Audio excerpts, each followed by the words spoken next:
What's up, everybody? We are back with episode number 305. 305.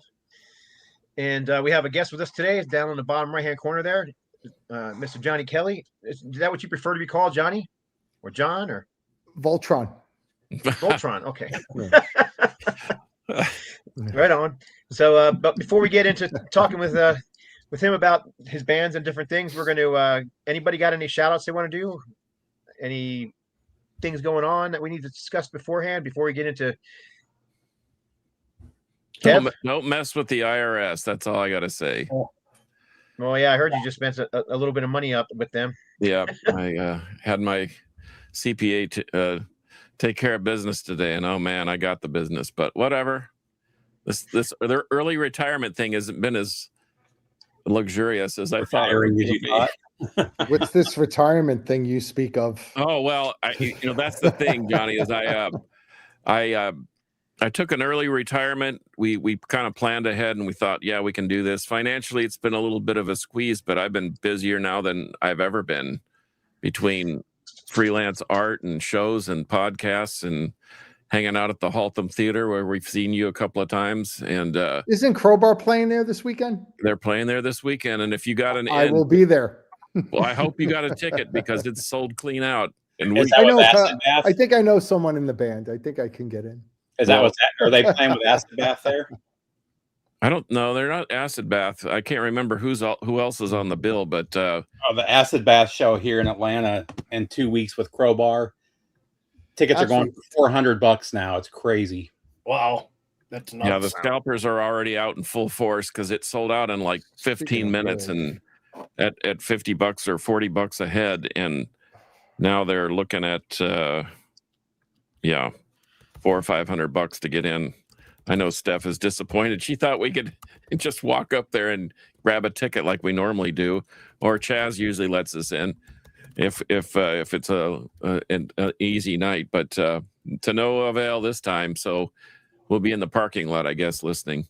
Well, I just read an article about ticket prices, and it was all exclusive to the high and mighty is what they're talking about. And all these high class concerts are, I mean, none of us could really afford those. I mean, you're talking what, $2,000, $3,000, $4,000, $5,000 a ticket at times, depending on the artist. Unless you're Metallica playing the Sphere, Johnny, I think you should somehow either reincarnate Peter or hologram him or something, and then you should play the Sphere, and we'll pay $12,000 a seat to see the show. I don't know, just a thought. The tickets won't be cheaper than anything else that you're going to see. Yeah. No, I bought tickets to see Mark Farner at a freaking little place, and even those tickets were $200. $200 for 2 tickets. I mean, I have a theory for this. I mean, besides the fact that all the operating expenses, everything involved with putting on a show has become more expensive. But this, to me, this is the end result of people not buying music. Yes, that's exactly what it is. Because everybody steals their music and thinks, and they feel they're owed something. The records now have become disposable. Yeah. Unfortunately. And it's impossible for an artist to make money on it, to make money on their record sales. I mean, unless you're a very well established artist, like Chris Stapleton or someone of that level. Right. But for like those middle of the road working class bands, they're not getting by on their music. So then the other revenue streams are live performance, merchandise, and all that stuff gets raised. And sadly, the venues are taking half the merchandise now too. So. Well, they've been doing that for a long time. I mean, the percentages are higher. Yeah. But like when I first started touring with Type O, it wouldn't be unusual. It was pretty commonplace for the venue to take like 10-15% of your merch sales. I mean, now they're going in upwards of 25%, 30%, 25%. I was gonna say. There was some venues back then that were doing 25, and you would lose your mind over it. And I mean, there was some times where we were like, "Fuck you," we're not even going to sell merch. Yeah, because it's not even worth it to sell it. No, because you have to sell a T-shirt for $60 Well, to make a profit on it. On And Fiverr. when you it was more it had more of an impact when you would do stuff like that, where you would charge like those kind of numbers. 25 years ago, it was a lot more. It was a lot bigger of a deal to go see, like to go see Crowbar in Haltham, and to pay $50 for a shirt. That was unheard of back then. Usually he's buying a shirt for $15-$20. But when they would when they started taking higher percentages, then you had to raise it. You had to raise the prices accordingly. Got to do the Gene Simmons thing and have a bunch of people selling your shirts outside. Well, Gene's got to figure it out. You can't knock him for knowing. Metallica does that now too in the parking lot. They've got people that got booths set up. The bands have been doing that for decades. Yeah. Well, they have to. You got to beat the system. Yeah. So we joked about that. I remember somebody saying, "Oh, those are the bootleg shirts." It's like, no, it's the same. That's the band setting that up. Sometimes, sure, yeah. Sometimes it is the bootlegs. Yeah, don't get me wrong, but yeah.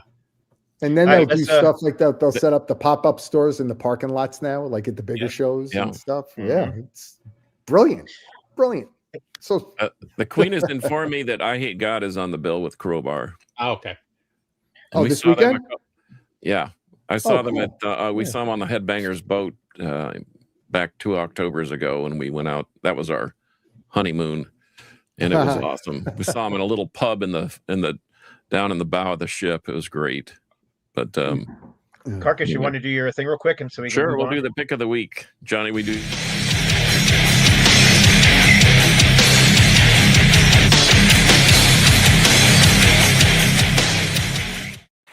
Okay. Thank you. It's our pick of the week. I was going to tell you, Johnny, we do a pick of the week. I do a rock pick and a metal pick, all right, guys. And we do a Scott Waters pick. Actually, apparently, and so sorry, new computer. Since it is St. Patrick's Day, you could just leave us the way we were. I think maybe. Oh, well, that's the reason I wanted to do that. So, keeping along the green theme, because it is St. Patrick's Day. In fact, I even dug out an old one-off Gamma Side shirt that hung in the back. But how about this green record? Tres Hombres. This is my rock pick of the week. And oh, by the way, let's see. This is pretty exciting. Hold your phone. It's on jalapeno green vinyl. So I thought that was pretty cool. So that's my rock. It's got one of the coolest gatefolds ever, too, doesn't it? Is that the one? Oh yeah. It's with the. It's what I modeled the Rotting Corpse artwork after. And then I think any metalhead needs this record. This is a Terrorizer, World Downfall. This had members from, it had David Vincent, speaking of Genitortures, it had David Vincent, Pete Sandoval, Jesse Pintado, and Oscar Garcia, and like an all-star band. And if you're lucky enough to have this record on clear green vinyl, you could always sell it and make a down payment on a house, or put your kid in college. So I think that's it. If it were on black vinyl, it'd still be worth it. And just because Johnny's here, I went ahead and pulled Typo Negative. Oh, and by the way, speaking of green vinyl, is that on green vinyl? Yeah, I was about to say. Of course it is. Well, St. Patrick's we've done a few reissues with green vinyl. There you go. I've got one that's I think it's October Rust that's on like orange and black. But anyway, those are my picks of the week. ZZ Top, Tres Hombres, one of my top 20 rock records of all time. And then, of course, Terrorizer, World Downfall. Well, I'll say that 10 times really fast. And those are my picks of the week.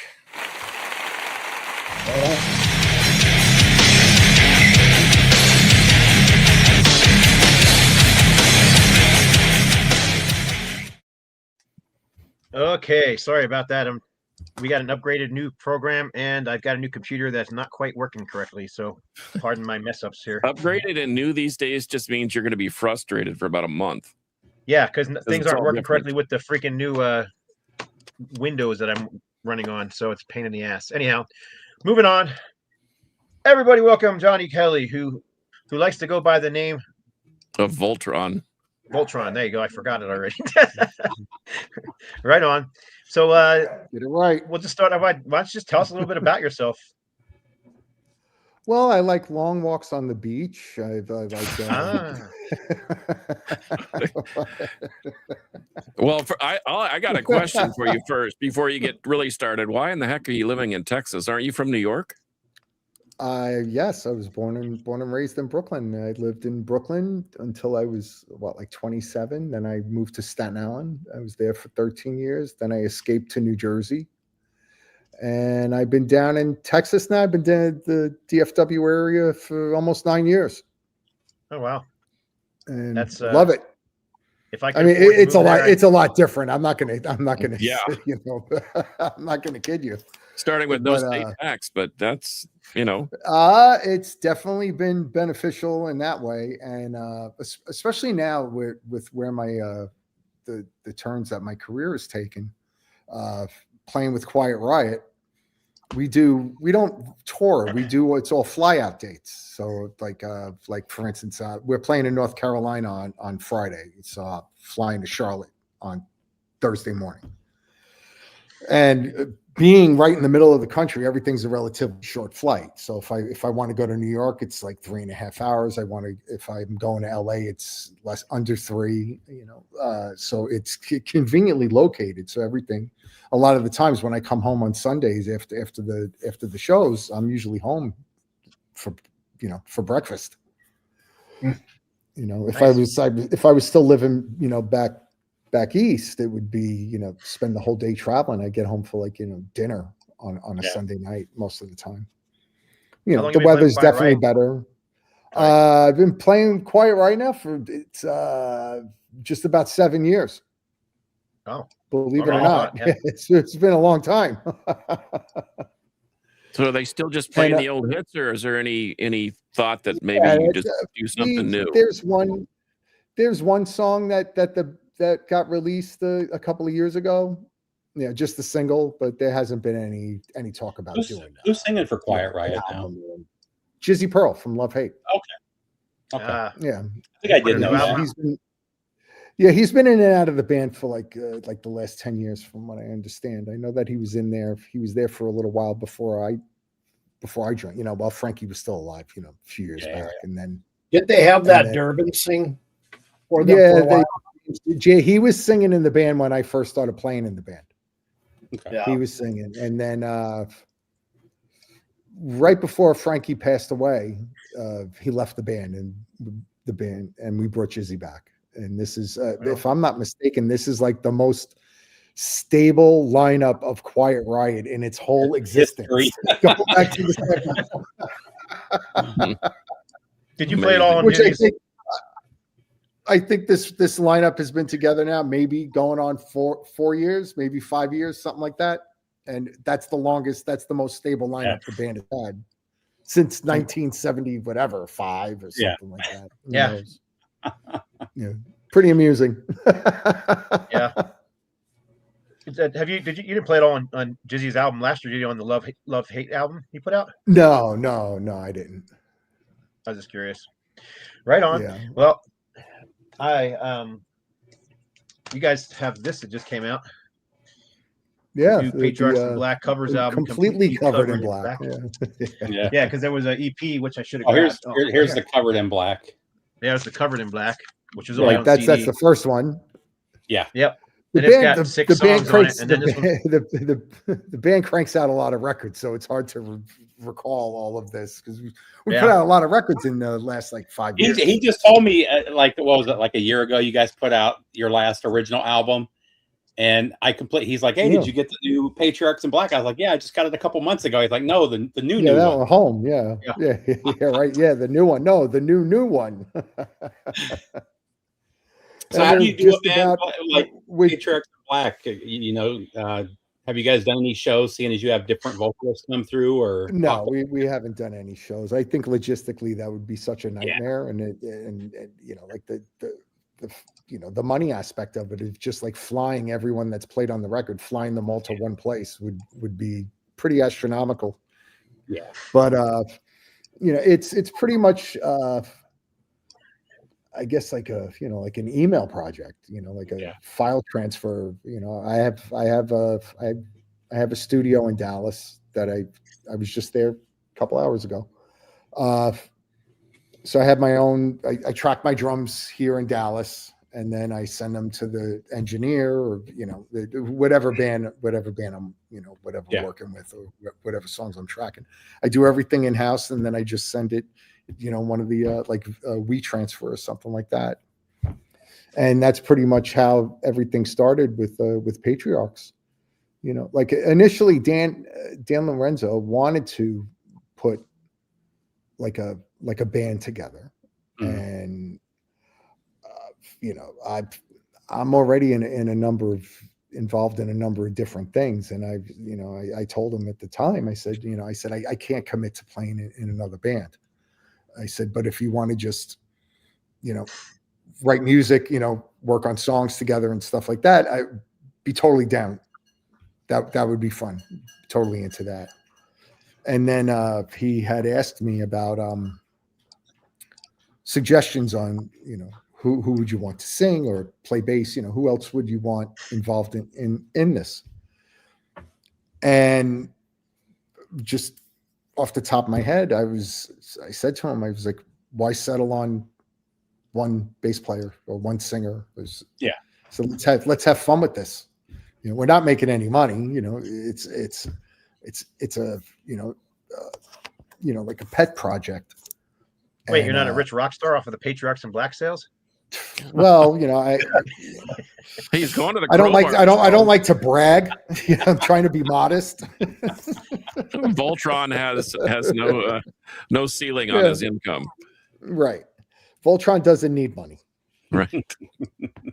And, sorry to interrupt, but we got Shannon Fry from the Mighty Avenger of Blood checking in, so I had to give him a shout out. Go ahead. Sorry. We got quite a few people watching, and if anybody wants to ask Johnny a question, go ahead and ask it, and I'll forward it up. I'll ask him for him. Go ahead. Sorry, Johnny. Go ahead. I won't answer it unless it's addressed, Mr. Voltron. Mr. Voltron. So you have to ask Mr. Voltron a question. And then the question. And it has to include the phrase "anal warts," since that's how the show started. I gotta say, I like the choice of cover songs you did. A lot of the cover songs aren't stuff that's been covered a million times. Yes, thank God. By every other band, and it was kind of nice. I do like to have fun with it.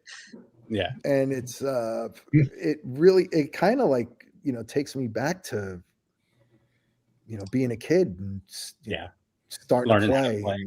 And learning how to play, and then you like, oh, let's work on with your band, your band, and you playing all covers anyway. Yeah, let's play this Judas Priest song, let's play this Saxon song, let's play this, and right. So this is really just an extension of that, but I'm in my 50s now. Yeah. And it was cool to see songs like Games Without Frontiers. Games Without Frontiers, that's one of my favorite songs on there. And I was told that was all you. Dan's like, yep, that was all Johnny.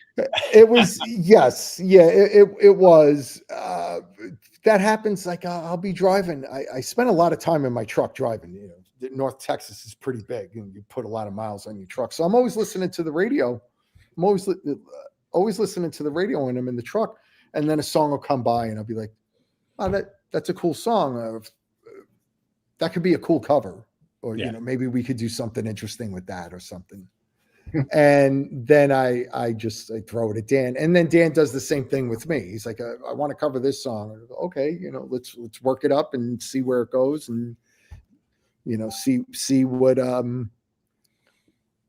whoever's singing, just see how it turns out. But I mean, it's still fun to do anyway.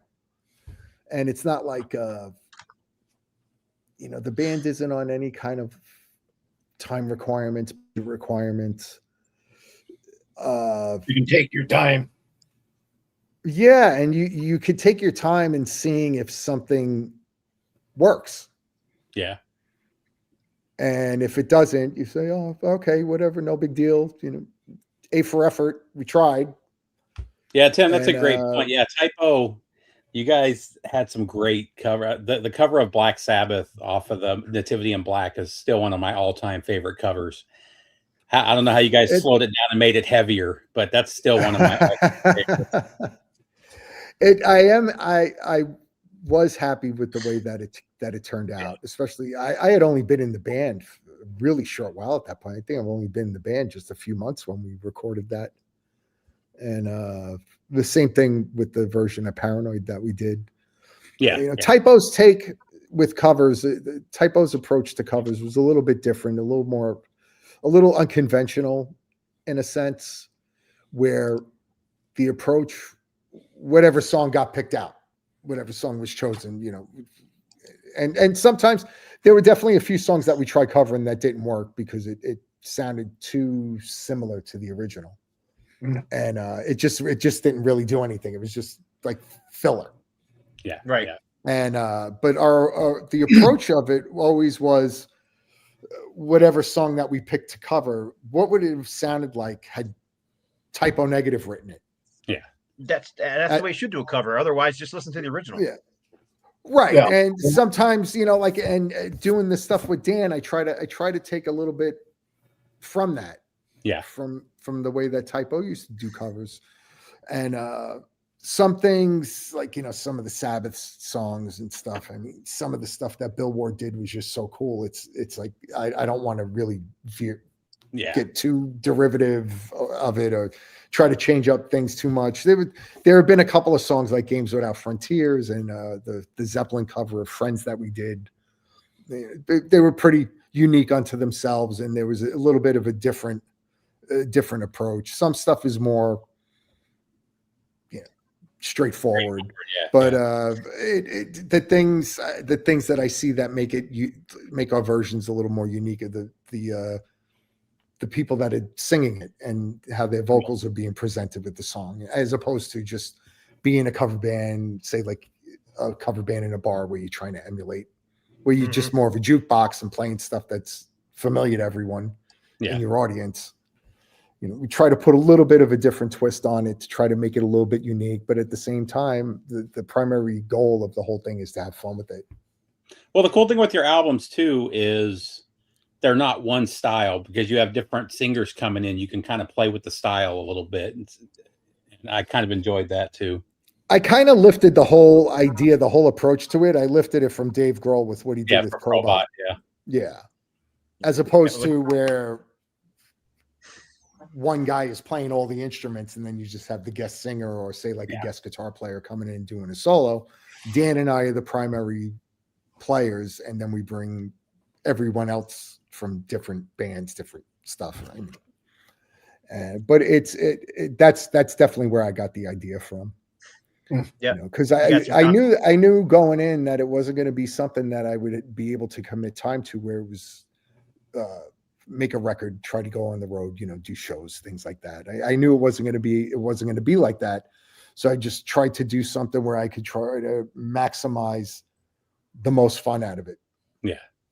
And that was where I would be able to get friends involved. And again, there's no money in it. So we can't call up people and say, hey, I want you to play on this record. We have this kind of budget. We can have you come in and, play on the song. It's not like that. Nobody makes money. Right. So it's really just all about having fun. And so try to use that as an opportunity to do stuff with some friends and guys from different bands that I wouldn't normally get the opportunity to play with. Right. And okay. yeah, can I ask? I'm sorry, I was going to say we got a couple comments, but somebody commented, Blackmore Rules commented, covering Black Sabbath Snowblind must have been a fantastic song to play. Anytime I cover a Sabbath song, it's always fun. And then Bill Ward was one of my biggest influences. So, and it's funny too, like every time we do a cover, I'll send it to Bill and like, what do you think? Let me know what you think about it. Oh, that's cool. Does he actually give you a response? Yes. Yeah, of course. Yeah. We're friends, and I get a kick out of his responses and stuff. And it's always fun to hear from the artists that you respect like that.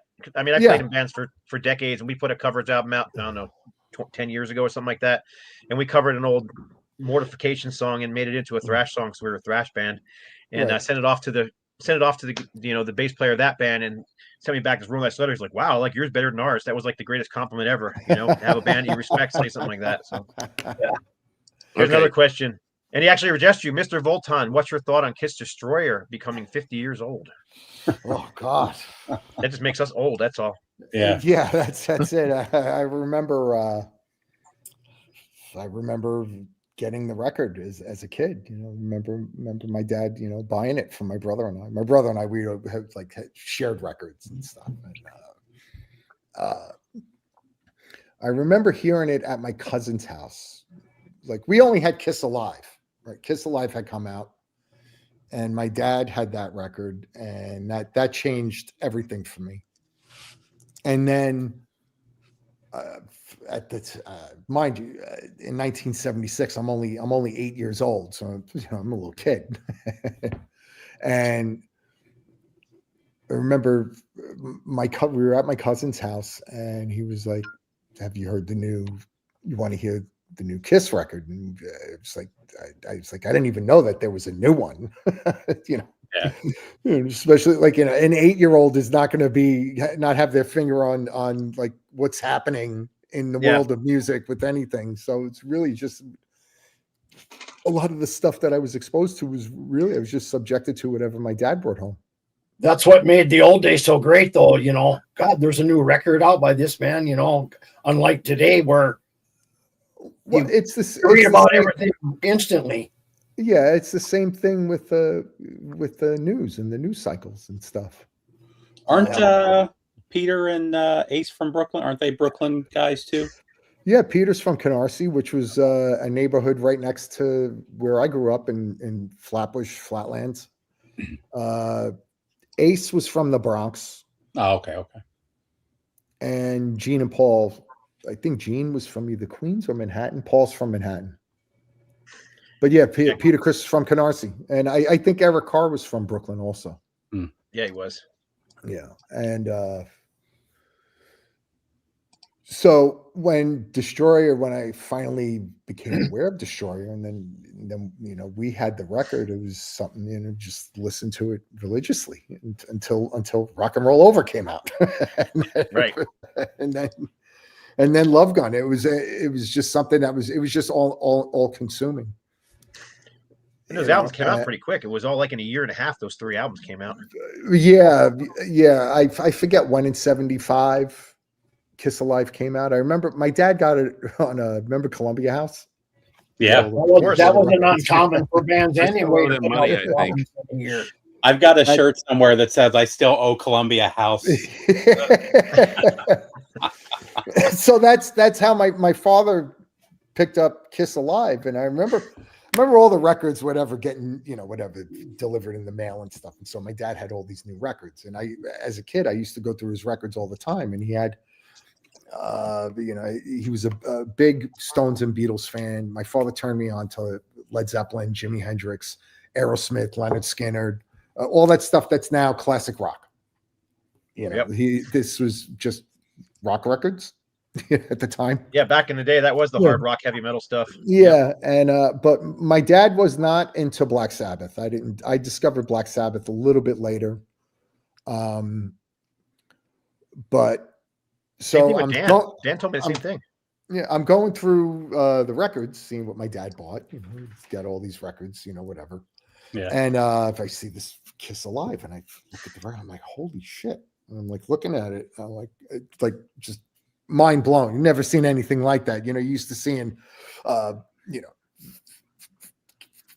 Mick Jagger and Keith Richards, and right. Now you see Gene Simmons on the cover and Ace Frehley. I just literally took the record and ran into my bedroom with it. And that was it. That it changed everything. And my dad liked Kiss. And I remember him as, "Hey, can I borrow that record?" That's how I understand ACDC. Yeah. My dad had the cassettes of both of them, and I would take them from him. Yeah, my dad wasn't into ACDC. He was a lot of that stuff. I kind of picked up on it a little bit. I was kind of late to the party. I got into ACDC when Back in Black came out. Yeah, same with me. Well, I can remember buying the Kiss Alive on 8-track. Okay. The early stuff. Yeah. And actually listening it in my bedroom, and of course, if you didn't have a matchbook, then you were screwed, But yeah, I mean, those early days are one of these. phenomenal. I have what do I have? I have an 8-track. I have one half of Kiss Alive 2. And I have Love Gun on 8-track, and I had Ace Frehley sign it for me the first time I met him. This one right here. Yeah. I have one half of that. Yeah. That's the other half right there. Yeah. Right. But yeah, I mean, as a kid, yeah, it was just that was it. That was the only thing. That and cars. Yeah. You know, hot rods and stuff, which were just cars back then too. They weren't classic cars yet or anything. You know, they were just cars. And it wasn't until a few years later, when I was like 11 years old, there was a guy that lived up the block at the end of end of our street. He had asked me if I wanted to learn how to play drums, and I was like, "Oh, wow, I'd be like Peter Criss." Yeah. And then I discovered I got way deeper into the Zeppelin catalog.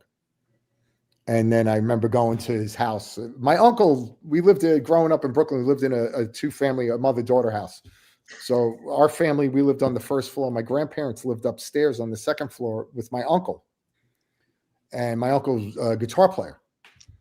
And so he was always like listening to Jimi Hendrix and practicing in the basement with his Les Paul and his stack and stuff. And I remember getting into his record collection. And he had all these other Led Zeppelin records, because my father only had Led Zeppelin 2 and Houses of the Holy. Those are the only 2 Zeppelin records that he had. And I was familiar with some stuff because it was on the radio a lot. But then raiding my uncle's record collection, he had all these other Zeppelin records. And I was like 11 years old. I was like, holy shit. And I took all the records to the guy's house, and I said, I want to learn how to do this. I want to learn how to play this. I want to learn how to be one of the best drummers of all time. I want to learn his riffs is the. I want to learn how to do this. And he was like, whoa, kid, you better slow down.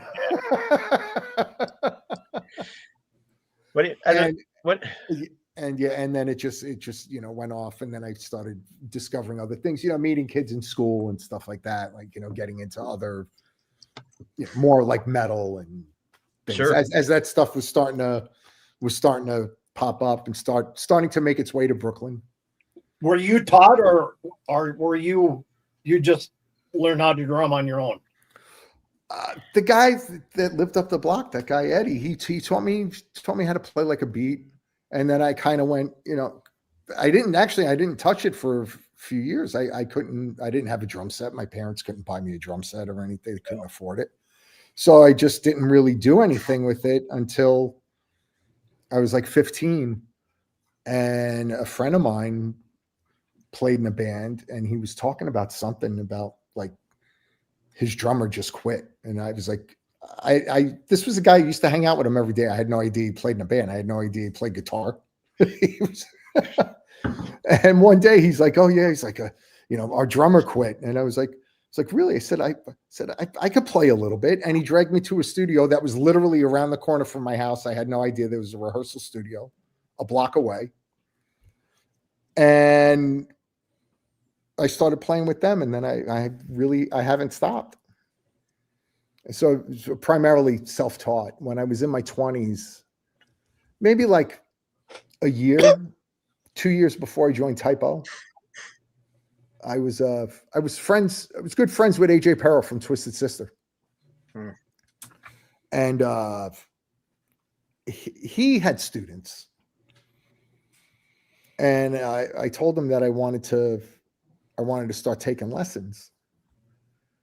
And at the time, he was like, well, why do you want to take lessons? He's like, how to play. Because he'd seen me play. Actually, Kenny and I and Typo, we've been playing together for years at this point. And he was like, why do you want to take lessons? You could play. I was like, well, I'm self-taught. And I know that being self-taught, I know that there's a ton of things. There's like a whole bunch of stuff I'm doing wrong. Yeah. I said, I want to learn how to play correctly, correct form, and I was like, I want to learn how to read I said, I want to learn how to read. I want to learn how to do rudiments. I didn't know what a rudiment was. My rudiments were Motley Crue and Metallica records. Yeah. And just like listening to the records and trying to emulate, trying to pick up and learn what I was hearing. And, but there was like a whole bunch of stuff that I wasn't really aware of. And he was like, okay, fair enough. He's like, all right, see you next week. Meet me, come to my house in Staten Island. And I went with him. I studied with him for a few months. And then he stopped teaching. He was, whatever, life gets in the way, and he had to stop teaching for a little while. And then that was it. And then, I don't know, like 2 years later, I was in typo. It's funny you mentioned that. I don't think many people realize how many of our favorite musicians paid their way early on by teaching, whether it was guitar or drums. And I read quite a few books, quite a few musicians that we know started off as teachers on the weekend just to make money, so that they could. Yeah, I mean, when I moved to New Jersey, I was teaching a little bit at a school of rock in Somerville. A friend of mine, Jack Frost, who's I played with in Seven Witches. Yeah, he reached out to me, and he was like managing a school of rock, and he's like, do you want to teach? And I was like, I never taught in my life. I was like, I don't know. I was like, kids hate me. And he was like, well, if you want, he's like, you come in and, have fun with it or whatever, and so I did it. And then I wound up having a lot of fun with it, and the kids were responding positively. I was actually having a positive impact on children. and then when I moved down here, I started teaching. I had some students here, and then during the pandemic, I started teaching remotely when we were all in lockdown and stuff. Yeah. And I had students all over the place, all over the country. I had students in like Israel and Austria and Ireland and all kinds of different places. And I would just, we're all at that point. Nobody's going anywhere. We're all stuck here. We're stuck at home. And so I would just sit and I would be on like Zoom calls and FaceTime. I was doing it like literally like all day long. And a lot of it. It seems, I mean, with a lot of like the younger students, they became students because their parents were fans and stuff. And then I had students also that were adults, the age, was all over the place. And a lot of it was, sharing my experiences and how I do things, right, wrong, or indifferent. It's just this is how I do it, and this is how I do it, and this is what you should be doing. And there's a difference between the two of them, but somewhere in the middle. And some people wanted to learn how to play certain typo songs or whatever, and some people just wanted to hear war stories. And, okay, speaking of war stories, but it's fun. Yeah. Speaking of war stories, Mr. Voltron, I have to ask you the question. Did you play with Seven Witches during the James Rivera vocal era? No? No. Okay. No, I did. What did we do? I think I did. I think I did 2 records with them. 2 records with Jack. Yeah. I think a Rebirth and The Way of the Wicked. Yeah, there you go. Yeah, and Anthony sang on those records. Okay, because I had some interaction with Jack back then, and when James was in the band, because James and I are longtime friends. I used to live in he's a Texan. Yeah, and he's and I used to live down there, and so we would see him frequently. But anyway, I just wondered because there's some stories to be told there too. But I'm still trying to get over the fact that you did a Status Quo cover of Matchstick Men and then the Santana medley. Right. One of our listeners said something about a Santana medley, and I'm like, I need to find this immediately. That was was an add-on thing when we did one of the I think the last home video that we did with Symphony for the Devil, and then there was a bonus CD with the Santana medley in it. And actually, I was just in my storage unit this weekend. I've been looking for stuff. Like I have, like demo cassettes and stuff like that from when we were working on like October Rust and working on the records. I have demos from when we were working on it, and I'm pretty sure that I have a mix of which I was intentionally looking for a copy of Pictures of Matchstick Men with Peter singing on it,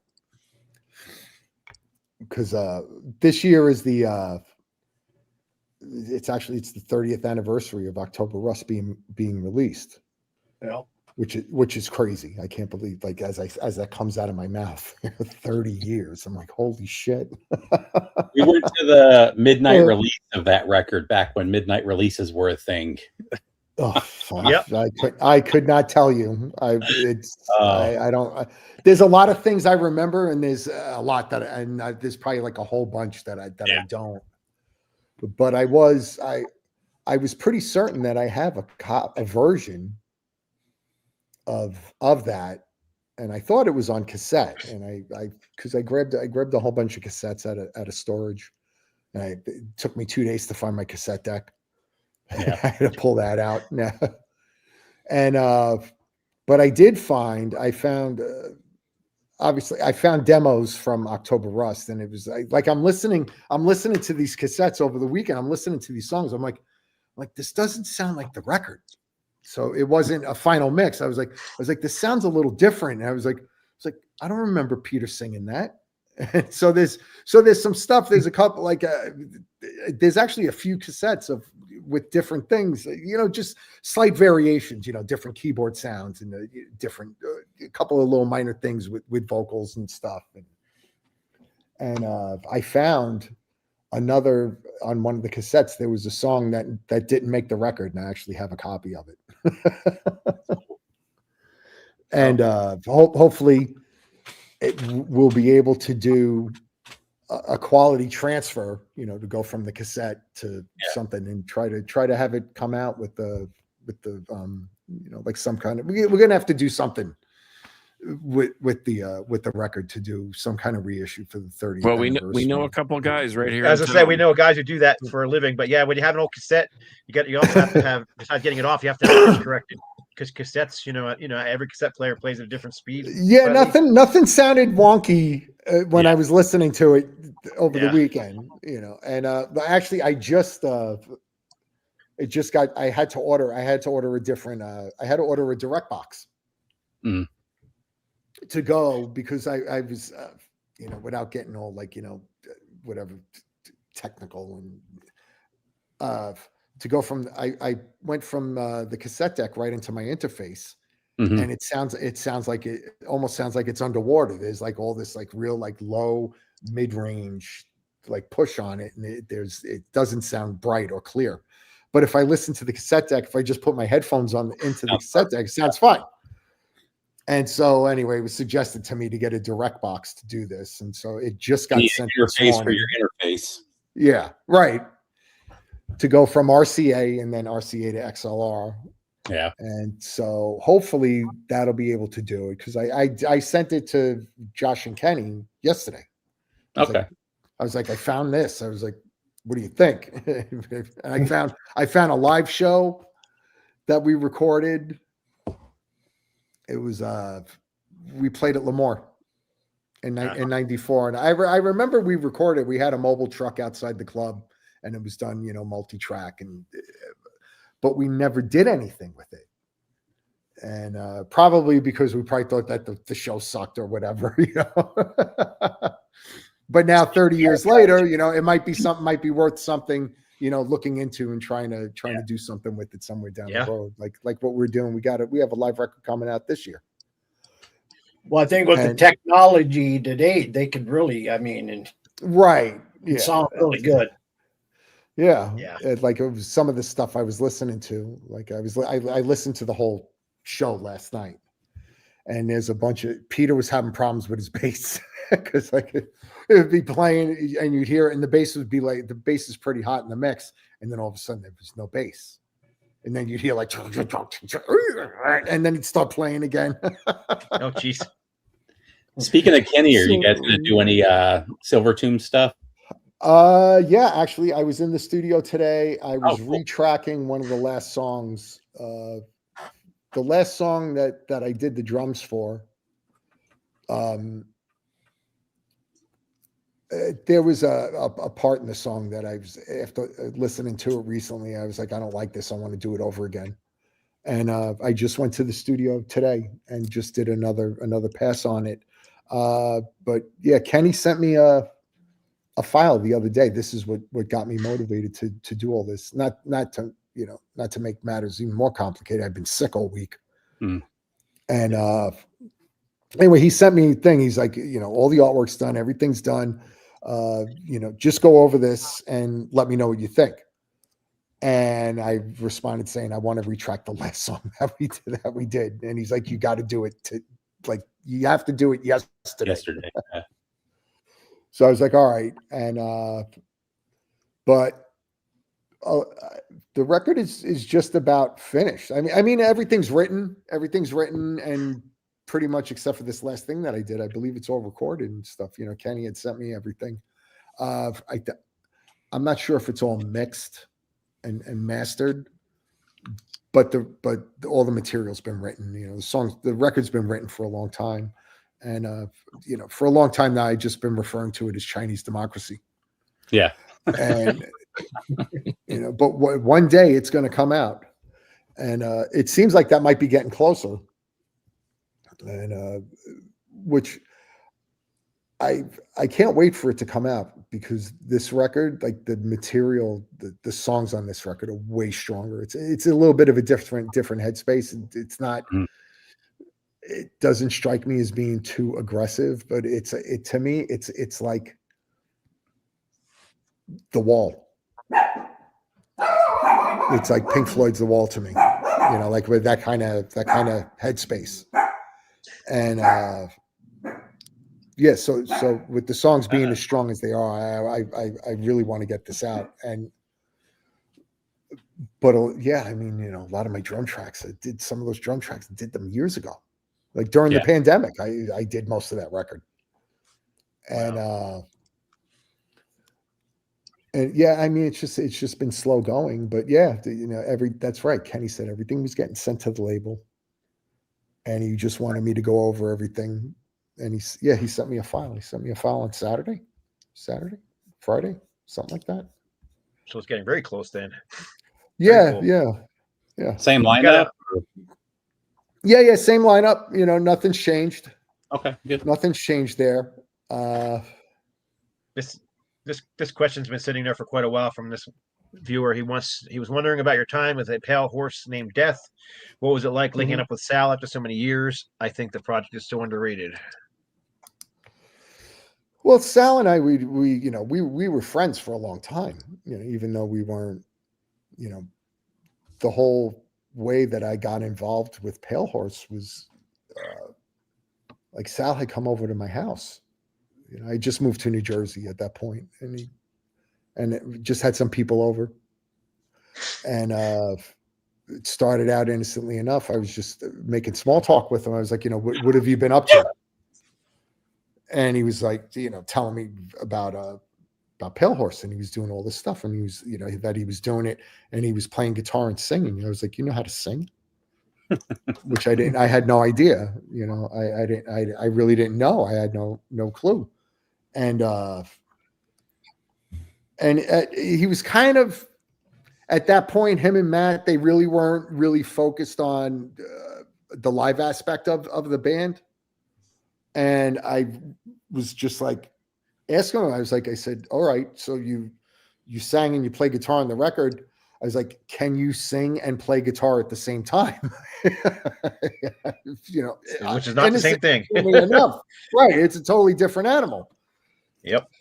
And I offered to him, I said, if you want to practice, I said, I'll go to the studio with you so that you can practice on playing guitar and singing at the same time without having any expectations or any. I had no expectations of being involved in the band, and so then we got together. It was, and then they asked me to join the band, and from there, then we went out. We did a little bit of touring and stuff like that, and then what was it? I moved. Right, I moved to Texas, and they were looking for another. They were looking for another drummer, and then Sal called me again, and and then I went back, and then the last time, like that was, I think that was it. Like when Matt had left the band, and they had Joey come in and play guitar, and we went to Europe. We did that tour, and then after that, that was it. And but it didn't seem that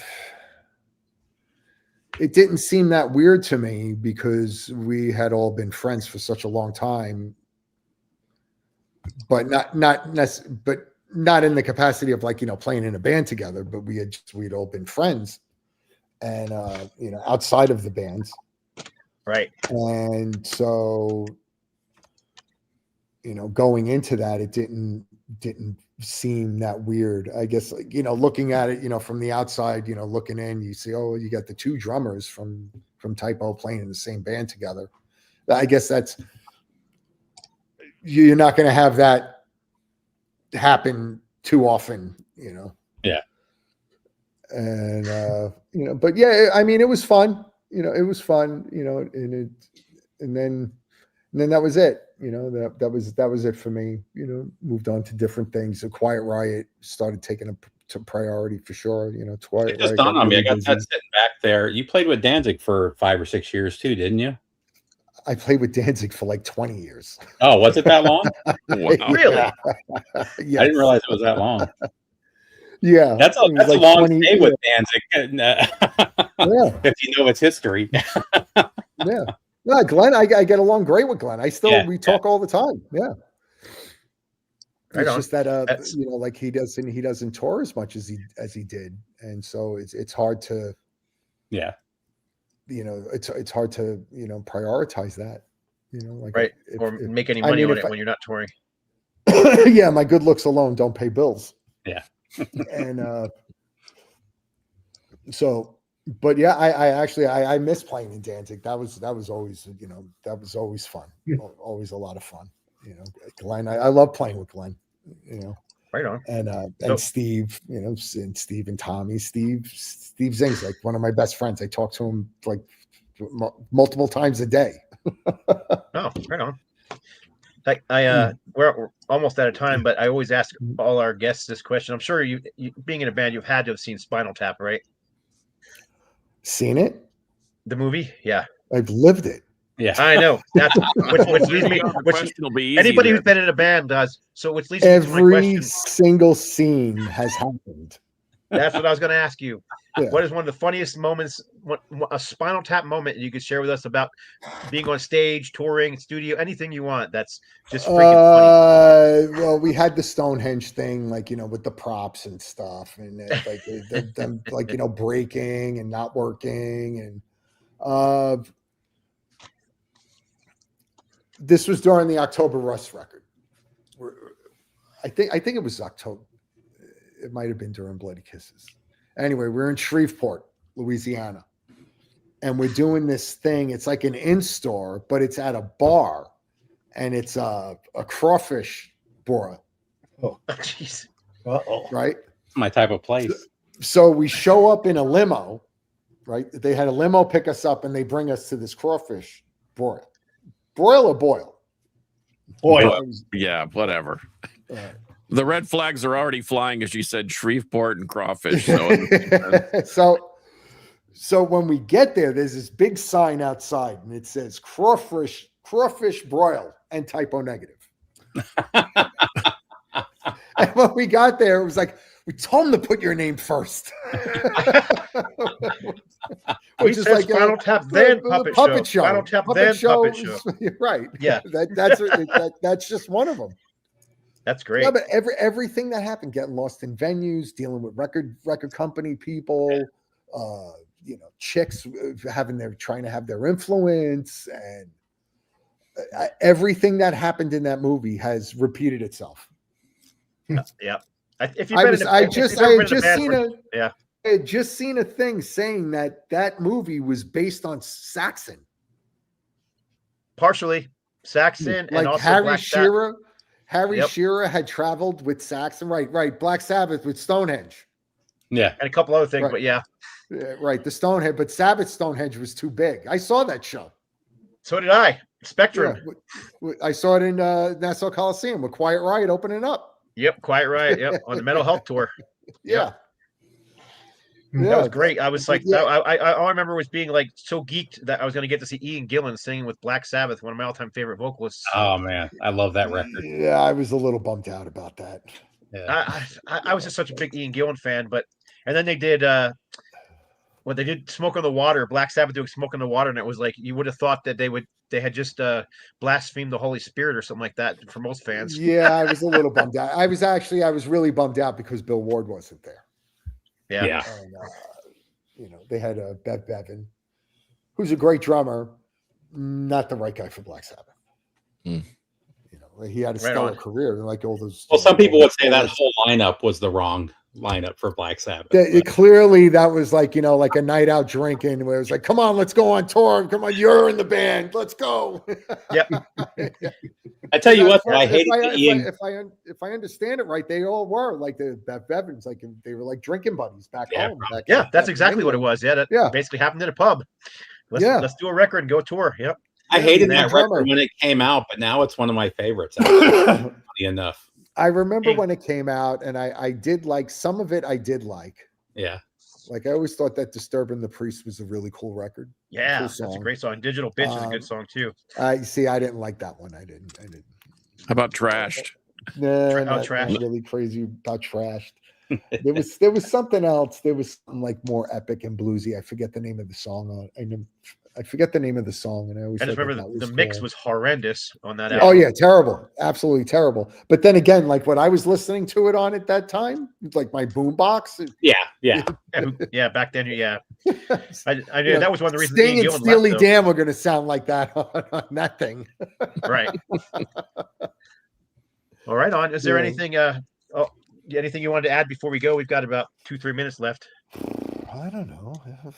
Oh wait, we got another question here. We got Sun Don't Shine record is coming out next month. Finally, that's the band with me and Kenny, and then Kirk and Todd Strange from Crowbar and Down. Nice. Buy the new Patriarchs in Black album, please. Yes. Covered in black. So what are the chances of any of that buried treasure and the typo negative cassettes? Is that, I mean, not to get too personal with business, but is there an issue with putting that stuff out? I don't think there's an issue with it. We pretty much, like we could, we could put it out if we want. If there's I'd imagine that, Roadrunner would want to do something like that at this point. Yeah. Earlier, like when Peter had first passed away and we had floated the idea about releasing the demos and stuff like that, Roadrunner wasn't too interested. But now with the 30th anniversary, I'd imagine any kind of like bonus content or something is going to add to the value of whatever it is. And especially, to find an unreleased song 30 years later, it's kind of cool. Yeah, no doubt. But I need to, point out at the time, I remember after the song was done, the song didn't make it on the record for a reason. Yeah. And if we were putting out, if we were to do it all over again, it would still be the same thing. The song would not have made the record. But in 2026, it would be cool to see it make its way onto a release. You know, Yeah, like I look at I use this to support my argument for doing this. The last 3 issues that Led Zeppelin did, and there was like the bonus disc, the accompanying disc, and it came with like all this other content, like, and I just use for reference the demo versions of the song "In the Light" on Physical Graffiti, and how it was as a demo, and then what it became are 2 totally different things. Here in the demos, I'm like, oh my god, this is horrible. Sometimes it's cool to hear that progression. Yeah, right here, how the song to hear how something developed, and the song, the song that I just found. Part of the song wound up getting used on a typo song on Life Is Killing Me record. Okay. I forget the song, but when I heard that part of the song, I was like, wait a second, we've used that. That's on something else. But I can't remember what song it is, and I haven't had the time to sit and go through the Figure it Life out. Is Killing Me record to go, oh yeah, it's on this. I know it's on the Life Is Killing Me record. And got a quick question here for you. Can you settle what is being said at the beginning of Everything Dies? Is it I like violence or I like violins? I like vitamins. There you go. Yeah, I like vitamins, and then we're answering he likes vitamins. There you go. You got your answer. Peter Steele fan. Cool. I think that came from. You remember the what was it? The Crest commercial, the Crest toothpaste, the cavity creeps. Teeth. I think that's where that came from. That's funny. I love vitamins. Always reminds me. Remember that I Love Lucy when she did the Vita Vita Vegemin? I'm dating myself there. Yeah, I'm old. Right on. Well, we really appreciate you coming on the show. So I don't want to. Thanks for having me on. This was fun. Yeah, man. Anytime, man. This is all we do. We just sit around and talk metal and just talk shit, rock or whatever, So we'll have to have you back again sometime. Maybe after something new is out, so you can promote it. But yeah, that'd be great. Yeah. But you're always welcome back. We got the Sun Don't Shine record coming out in April. Right on. So. And what is Patriarchs and Black working on a new studio album too? Not a covers album, body a new studio album. Yeah, that's what I thought. Yes, I thought Dan mentioned that. Always doing something. Dan, they're going to be like the modern day Kiss and put out a new record every 7 months. Yeah. Well, actually the Metalville, the label, they won't put this record out this year. I believe they won't let us because the next record is gonna be done pretty soon. Right on. Relatively soon. Like there's like a whole bunch of stuff. Dan just sent me a couple of songs with vocal tracks on them and stuff like that. And I was checking them out before this started. That dude, Mark Sunshine, man, that guy can sing. He's from another planet. Yeah, he is. He's incredible. He is. Yeah, he's the one that really is. Without Frontiers, isn't it? Isn't that him on that one? Yeah. Yeah, he's incredible. He does such a great job. And I also really like the songs you guys did with Run. DMC from Run DMC. Daryl, yeah. That was a strange one. Like when Dan was telling me, as he's talking about writing the song, and he's like, I hear this thing, opera singers and stuff, and I was like, oh, okay, all right, whatever, cool. And then he sends me the track with the opera singers on it, and I was like, okay, who's going to sing lead vocal on this? And he goes, no, that's it.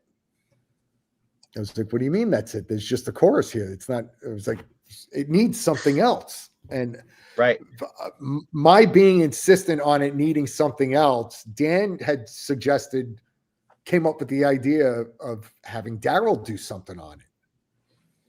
And I was like, okay, let's try it. And then when Daryl sent it back, I was like, holy shit. Now it's a song. It was something completely unique and unto itself. And I was like, wow, Daryl and opera singers and strings and yeah, it's a great song. It really is. It came out really cool, and I was glad. I was happy with the way that it turned out, because it was, to me, it was like a little bit of a flat line without Daryl's vocal on it. I was just like, kept on, like just having that struggle, whatever that artistic struggle. I was like, it needs something else. It needs a focal point. It needs to say something. And Dan was, at first he was like, no, that's it. That's it. Song's done. So when no, Daryl was recommended, were you like, wait, that may not be what we need to add to it? I wasn't really sure when he told me that he gave the song to Daryl to do something with. I was like, okay, not what I was thinking. Not the first thing that came to mind. Yeah. But Daryl's a cool guy, and he's done songs with Patriarchs before, and everything that he's done, he's knocked it out of the park. So I was like, okay, why not? Let's see what can come of it. What's the worst that can happen? It would just send it to a different singer, have somebody else do something different with it. It's like, why not try it and see where it goes? And the minute I heard it, I was like, that's it. I was like, this is great. Like, really proud of it. Yeah. And I'm Great really job. really happy with the way that turned out. Like, we just did like the cover of Super Tsar. Yeah. From Sabbath, pretty unconventional pick when you think about covering Sabbath songs. And you guys need to do an Aerosmith song. Dan and I both love Aerosmith. I know. I've been talking to him about it. I've been trying to convince him to do it because he did one with Cautious King, and I'm like, yeah, but that's not Patriarchs in Black. You need to do one with Patriarchs in Black. Do something off of Rocks. I'd like to, I love Rocks. I also love Draw the Line, even though the band's a mess. They were a mess, but that's a great record. It's a great record. I would love to do a cover of like Kings and Queens or something like that. Yeah, and, that would be even a great like song. So I saw something online. They were talking. It was a discussion about Night in the Ruts, and I was like, you know what? I was like, that's a great record. To me, that's a great. I love that. It is a great record. Yeah, yeah. And all of their another one that would sound great. You guys could do a Seasons of Wither. I did a cover of that with another guy down here. Oh, cool. Down here, from the grave. Nice, the band From the Grave. Oh, right on. Yeah, I wonder if that's on YouTube. I'll look it up. It's on YouTube. Yeah, it's there. Definitely. Yeah, we did a cover of that. Yep, I'll be looking that up as soon as we hang up here. From the Grave, right? You said? Yeah. Seasons of Weather. Mm-hmm. Sorry, I'm writing down. So am I. All right, but actually, yeah, I meant to tell you that before the show. Is if you see us off writing, it's because we're taking notes. We all do it. When I've learned so many thing, a pen and paper. Yeah, go figure. Yeah, right? yeah, exactly. I have like on my desk. There's like Post-it notes all over the place. Yeah, same here. Yeah, we had the drummer from Saxon not that long ago. He was spouting off all these different prog bands that he was into, and I'm just over here like a madman writing them all down. So yeah. Anyhow, that's funny because he's plays in this straightforward heavy metal band, but he's a prog head, total prog head. Nice guy, really cool guy. Really cool guy. If you ever get a chance, check. I just happened to have this here because I was just listening to it. He was in a band called 6x6 just recently. I think last year. It's a prog rock band that he's in, and they just released an album. Super nice guy. Anyhow, yeah, I'll stop. I had gotten together with him like a month ago for drinks. We live close to each other. Oh, do you? Okay, so you live right near our buddy Rob Caldwell. He's a mastering dude who lives right by him. He's really close friends with him. Oh, okay. Yeah, small world. Yep. Right on. Small. I work with Rob every day, so because I don't know if you know, but I work for No Life to Metal Records and a couple other record companies, and I actually did the cover art on this album. Oh, okay. Well, yeah. See. So that's why I talked to Dan Small so world. much. So. Yeah, exactly. Thank you. So, yeah, thanks. It came out good. All right on. So that's it for episode number 305. We appreciate Johnny Kelly for coming on. Thanks for having me on, man. It's a lot of fun.